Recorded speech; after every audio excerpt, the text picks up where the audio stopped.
Hello and welcome to SGN Tech Forum. In this video, I'm going to talk about Cisco 9800 WLC, and I have done a previous video where we saw the high-level overview of WLC, what are the different form factors, and the navigation form, right? So you know more about this product and then how it is different from Air OS. Now, if you receive this product, right, and you want to use it, so this video is focused on that. In this video, I have received a pair of Catalyst 9800 WLAN controllers, and the agenda for this video is apply the base config so that the controller is available or accessible remotely. At the same time, we configure high availability or redundancy between these two controllers so that when we apply the SSID or WLAN profile, we have the controller available as a HA for my APs and ready to roll in production. So on this diagram, you can see I have two 9800 controllers. I name them primary and secondary, and they are connected using redundancy port. So these are hardware controller. That means it comes as a hardware appliance, and it has a built-in port for redundancy. So I have connected them back to back, and just like any other controller, there is a lag or a ether channel going from my controller to my distribution environment or the wired environment, and similar for the second one, and then we have the gateway and other things configured in the wired network, which I'm not showing it here.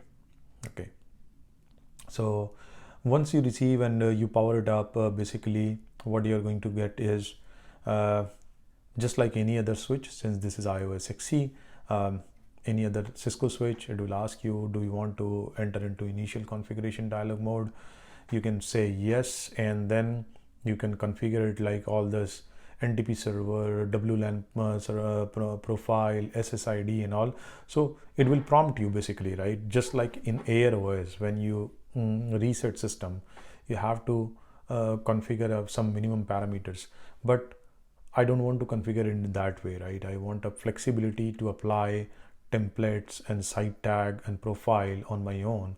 So I'm terminating the initial configuration mode and terminate auto install, and I'll just configure it very minimal config like a host name, username, password, apply enable login VTY lines so that I can telnet it further, and just connect the ports for ether channel and other things, and an IP address for the management. That is it. So you can see I'm not our base config template here is the host name, username. You configure your name server, domain name, because you want to access it remotely, right? So these things are important, needed. VTP mode we are going to set as a transparent. I'm going to enable TCP keep alive ins, but the most important thing is configure the VLAN and the IP address. So this is my wireless management interface, and these are the physical ports. They are connected to switch. So I'm using 4 physical ports and configured a ether channel on them. Other things very minimal. So I enable SSH version 2 and under console login synchronous so that it doesn't trouble my input, and similar configuration at the other side, just the IP address change. Okay, so let me log into the box itself. So here we have the box, and this is my secondary box. Okay, so I have just terminated auto install, and hence this is it. So let me log in. There is no password, nothing, and let me just put terminal length 0, and let's look at the out of box config first.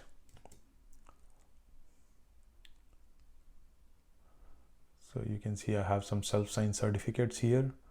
Other than that, the blank interfaces and some wireless AP related default configuration.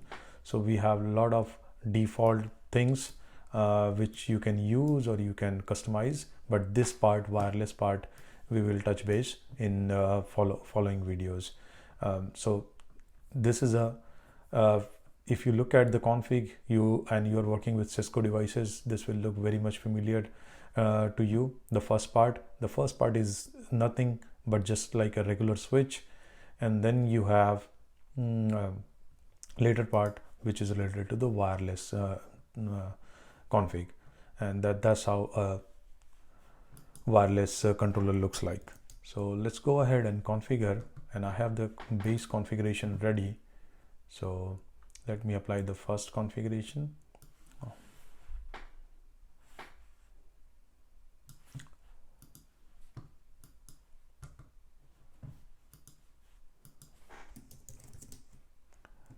And I'm going to simply paste it. Okay, exit service.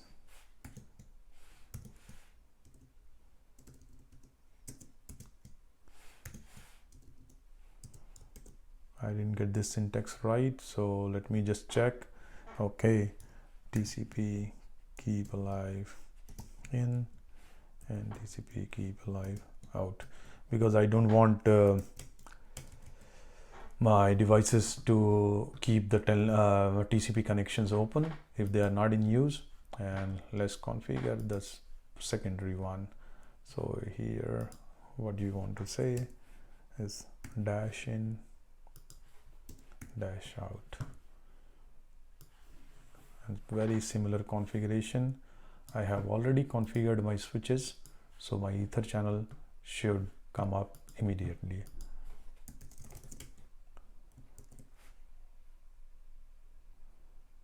Okay, I got those wrong again. Let me check service.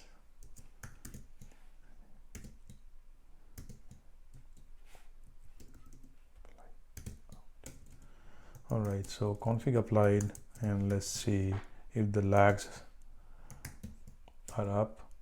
So you can see my port channel 3 is up and all 3 ports are in participating, and I'm going to do the same thing here. Show ether channel summary, and once we do summary, you should see that this is available. Now let's see if the devices are available for remote access, because right now I'm connected as a console. So in your environment, if you have the remote console server, you can connect the console port to the console server and access console remotely. Or if you don't have that flexibility, or if it is a lab scenario, you can simply connect your laptop to the console port and use some terminal program to access the console. But console is all not really convenient, right? So you want to enable telnet so that users can log in remotely, and that's what I did. So now let me just do a write and exit out of it. Before I exit, show run int VLAN 10, and same thing here, 10. Okay, and let me verify our username and password. So not a very secret password, Cisco 123. Okay, so I'm going to exit from the console and try to log in.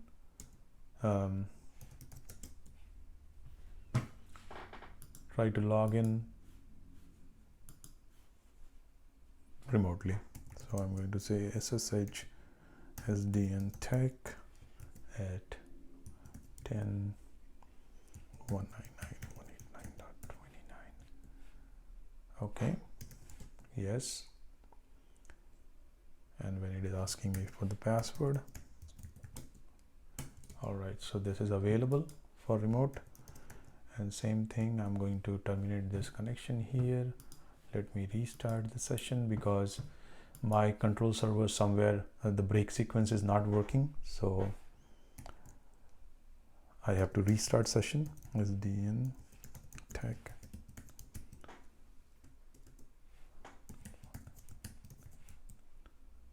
30. This one is 30, and you can see it is asking for the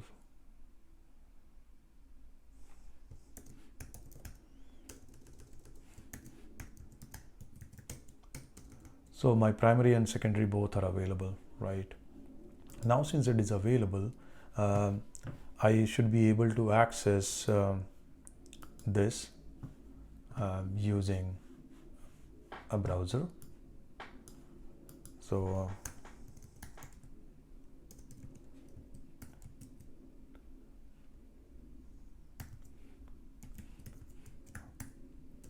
29 is my primary, so let me put 29.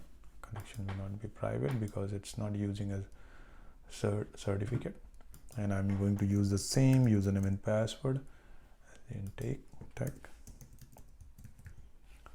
and try to log in.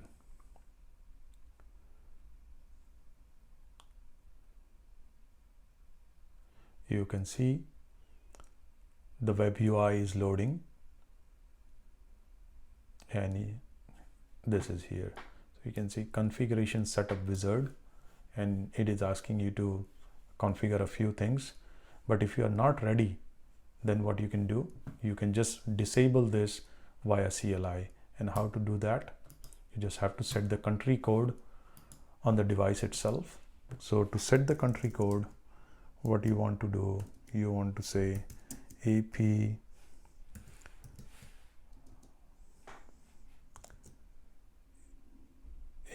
you want to set AP country, but you cannot set AP country directly. So first you have to disable are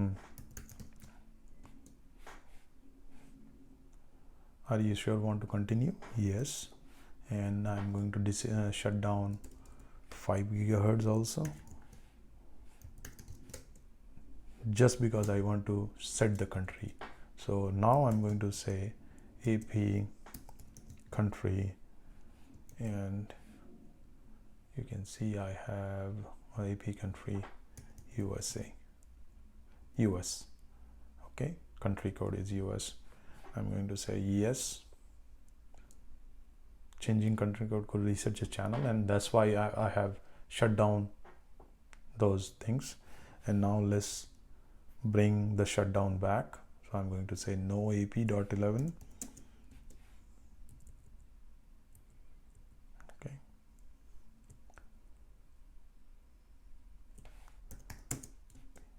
All right.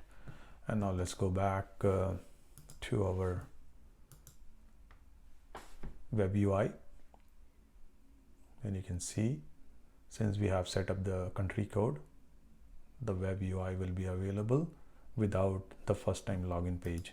So you see here I am it's loading, and right now no access point, nothing is configured, but my UI is available, right? The next task is to go ahead and configure the redundancy, right? So for that you have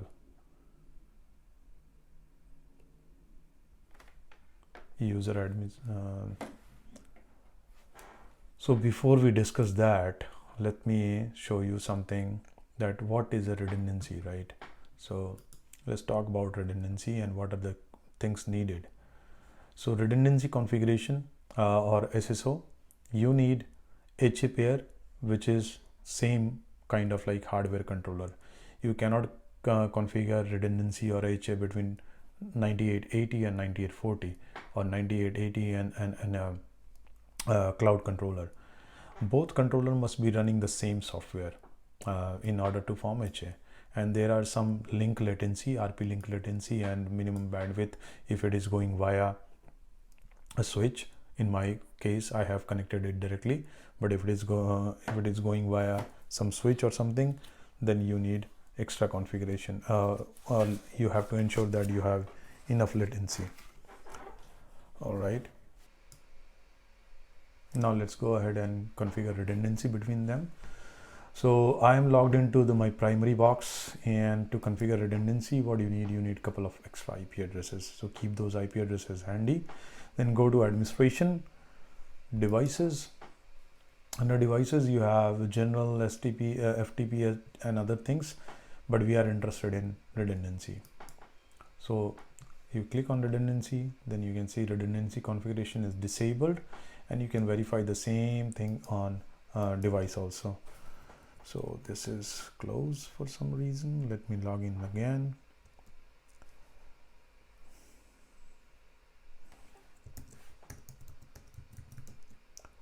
Show redundancy. We can just simply, so you can see that it's non-redundant because it's disabled right now, and we have only one active, which is itself. So now you can toggle the button and then you say the local IP address. So this is the IP address you need additional to your to your wireless management. So this is for redundancy purpose only. So I'm going to say 21 in my network, and 240. Remote IP is 26. I can keep a live timer and other things default, but active chassis priority. So higher the priority, greater the precedence. So I want this controller to be active or primary all the time. That's why I'm going to increase the priority to 2 and simply say save. Okay. Priority may result in configuration change. New switch provider. Do you want to continue? Yes. And this will reload my system. So I'm going to simply start the reload. Yes. And let it reload. Let's go ahead and access the second one.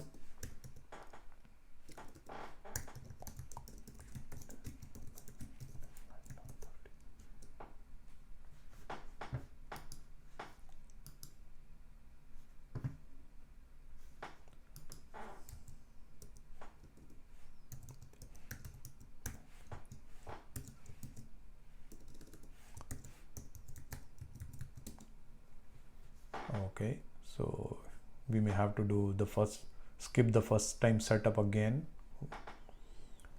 Let's see what it loads since we are logging it as the first time. So just as expected, just like primary, it is also coming in configuration setup wizard. So we have to set up the country code here as well. So let me log into 30 since telnet is available. What we can do, we can simply go to this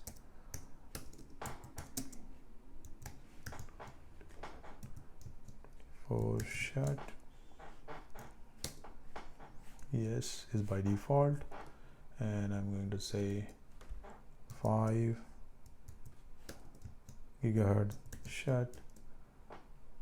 Yes by default, and then we are going to set AP country code US, and by default is yes. Then let's bring back 5 gigahertz and 2.4 gigahertz. So you have to do this exercise on both the controllers.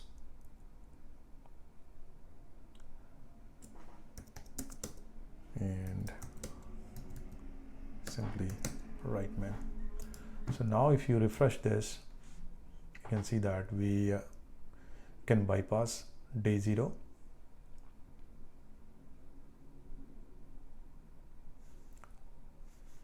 So let's configure redundancy here as well. Administration, devices,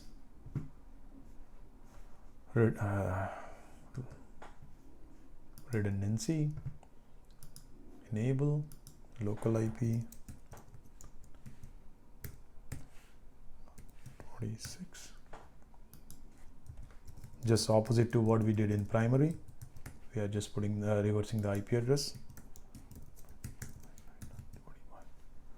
And we'll keep the chassis priority as 1. We don't want to increase it. And apply. So this is applied.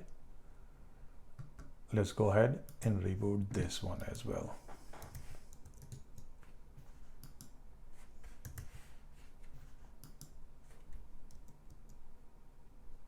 Okay, my prompt is not available for some reason. Maybe the configuration is getting applied, but let's check what is the state for the second one. Okay. Oh, do you wish to okay, I thought it's already booting. Okay, so the active unit, this will reload the whole stack. Yes, please go ahead and reload. Okay, configuration, connection 22 is broken pipe. Let's see.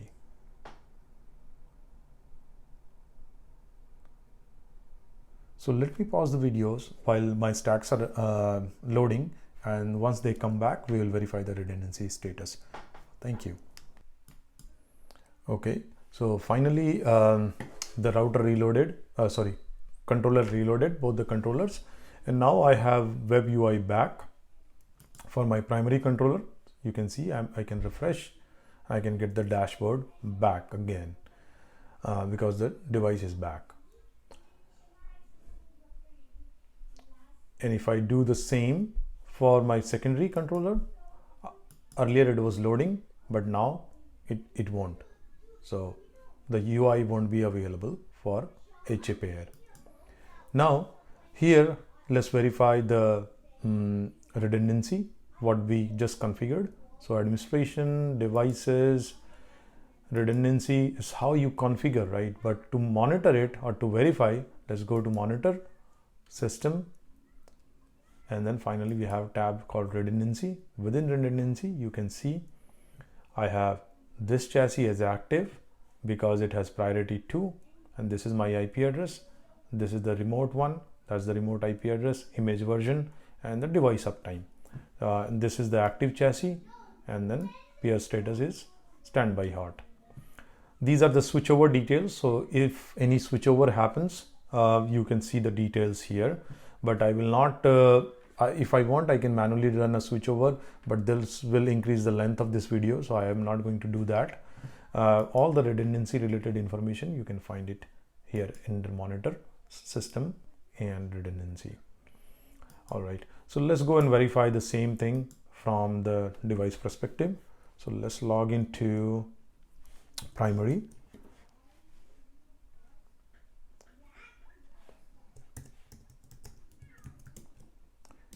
And I'm going to say show redundancy, and here you can see the same details what we were looking in the UI. So you have active, and then this slot 2 is standby hot. And if I try to log into the standby, you can see that the console won't be available anymore. Okay.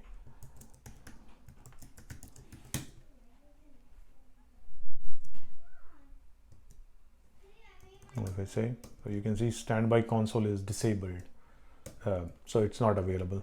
But if you want, we can do a switchover, redundancy switchover, and I don't remember the command immediately, but you can do it. So you can say redundancy for switchover, and it will fall off to the secondary one. But we are not going to do that because that will increase the length of the video. And if you do any switchover, whether manually or system, it happened automatically because of system crash, you will see all the switchover details here. So now our device is actually ready for wireless LAN configuration, and that I'm going to show you in different video. Very quickly, if you come back to dashboard, you can watch primary and secondary CPU utilization and other details from here. So you can see now, since we have redundancy available, I have this drop down becomes active, and I can select standby, and I can see the CPU and memory utilization for my standby as well from the primary UI. So this is all for now, and in future video we will go ahead and configure the controller and let AP join this controller. Thank you.